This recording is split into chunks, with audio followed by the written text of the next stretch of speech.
Eu vou fazer esse vídeo aqui na mão e até um pouco improvisado, porque é algo muito sério e que eu não posso deixar para depois, que eu sei que se eu deixar para depois eu vou acabar procrastinando e não gravando esse vídeo. Que é o seguinte, tem muitos negócios com grandes oportunidades de crescer mais, de vender mais, mas não estão vendendo porque não tem um líder de venda. Felipe, como assim não tem um líder de vendas? Eu preciso ter um líder de vendas? Então, Felipe, eu sou um líder de vendas. Não estou falando do papel ou da função, mas eu estou falando principalmente da execução, daquilo que está sendo executado, daquilo que realmente tem sido feito. Eu tenho visto muitos negócios com ótimos potenciais que não há nenhum gerenciamento, que não há nenhum acompanhamento, onde muitas oportunidades são geradas, muitas oportunidades são criadas e não existe um fechamento. Ou então o oposto, quando o negócio não consegue nem gerar oportunidades, principalmente com empresas da B2B que trabalham com BDR, né, que tem ali um profissional que é responsável por fazer a etapa de prospecção, mas não existe necessariamente uma organização desse profissional, do que ele precisa fazer, da rotina dele. E quando tem, não existe um acompanhamento. E lembre, um processo de vendas, ele precisa ser muito bem orquestrado para que você possa acompanhar a jornada daquilo que está sendo executado para poder melhorar.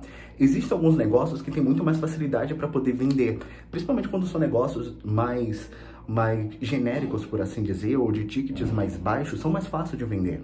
Então, se você vende um produto ou uma roupa que normalmente é um pouco mais popular, possa ser mais fácil. Mas a partir do momento que você eleva mais o seu preço ou você trabalha com serviços, isso se torna mais complexo.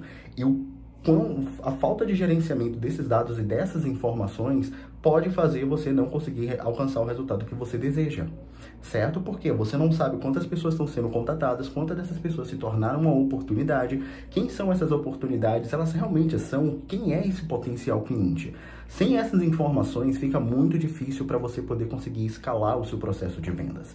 E isso eu falo aqui como agência de marketing, falo aqui como copywriter e falo aqui também pela Mivos, né? A partir do momento que a gente cuida ali do processo de recrutamento de profissionais na área de pré-vendas, eu tenho visto muitas pessoas tendo dificuldade, principalmente fazer esse acompanhamento.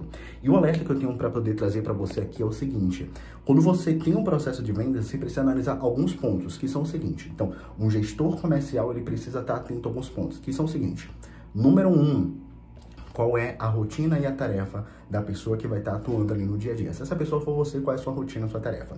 Número 2, quais são os números de expectativas? Quantas pessoas você está entrando em contato? Quantas dessas pessoas que você entra em contato você deseja que se torne uma oportunidade? O que é uma oportunidade? Alguém que você vai levar para uma reunião, para um processo de negociação, certo? Para poder receber uma proposta. Número 3, quantas pessoas foram ou quantas pessoas você deseja que esteja com proposta em mãos, né? Quantas propostas você deseja gerar. E número 4, por consequência, a quantidade de vendas que você está tendo. Analisando esses 4 números, fica muito mais fácil para você poder ter uma mensuração real do seu negócio, né? Do seu processo comercial, do seu processo de vendas. Só que dentro disso tem outros pilares, que é qual é o roteiro, quem são as pessoas com quem você está falando, quem você está abordando, né? O seu time que está implementando as conversas, os roteiros, os scripts, que estão entrando em contato com os clientes, eles estão entrando em contato de que maneira? O que é que eles estão falando ou o que é que eles não estão falando, certo? Tá acompanhando isso diariamente é essencial, principalmente numa fase inicial de um processo comercial que ele está sendo estruturado, certo? Extremamente importante, porque depois de um tempo, quando vai entrando no fluxo, esse cuidado minucioso, ele pode até reduzir um pouco, mas óbvio, quanto mais atenção você tiver, melhor. Atenção ao que, Felipe? Dá uma olhada nas mensagens que o seu profissional está enviando, certo? Nas oportunidades que ele falou que, olha, esse não é um lead potencial. Por que não é um lead potencial? E quais são as características de um lead potencial? Para quê? Para você poder conseguir investir em alcançar as pessoas certas, ou investir tempo em identificar quem são essas pessoas. Porque sem essa informação de forma abstrata é muito difícil. Afinal, se a gente parar para pensar, qualquer negócio vende para todo mundo, essa é a teoria, mas na prática a gente sabe que não é isso. Existem perfis específicos de clientes que casam mais com aquilo que eu busco. Na Mivos, por exemplo, a gente busca constantemente isso. Por ser uma empresa mais jovem, a gente tem buscado entender um pouco mais, poxa, são empresas do ramo de serviço ou do ramo de tecnologia?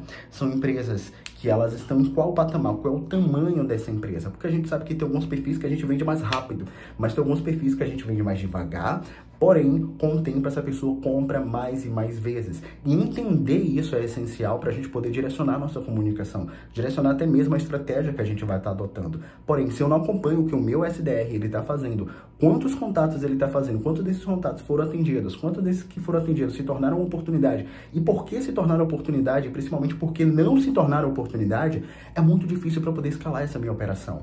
Porque quando o cliente vem por indicação, ou quando o cliente vem de alguma outra maneira até mim, sem ser eu indo até ele, fica muito mais, entre aspas, muito mais fácil fazer a conversão. Vou dar um exemplo. Se uma pessoa me indica, a chance dessa pessoa que foi indicada vir até mim comprar é muito alta.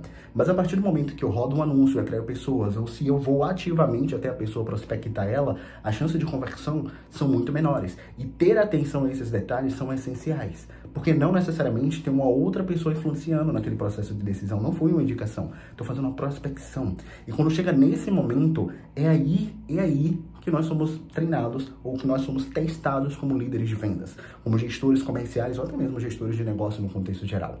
Beleza? Eu queria deixar esse recado aqui, eu queria inclusive ouvir sua opinião do que é que você acha sobre isso, se você é um gestor de negócio, um gestor comercial ou até mesmo um profissional na área de vendas que sente um pouco de dificuldade em como é que você organiza a sua rotina, como é que você organiza os seus processos, se tem ou não alguém te acompanhando, certo? Eu quero aquecer um pouco mais essa comunicação para que você saiba na sua cabeça que é o seguinte: um processo de vendas ele pode ser aprendido, pode ser desenvolvido, mas ele precisa de um acompanhamento contínuo e ele precisa de uma capacitação contínua também.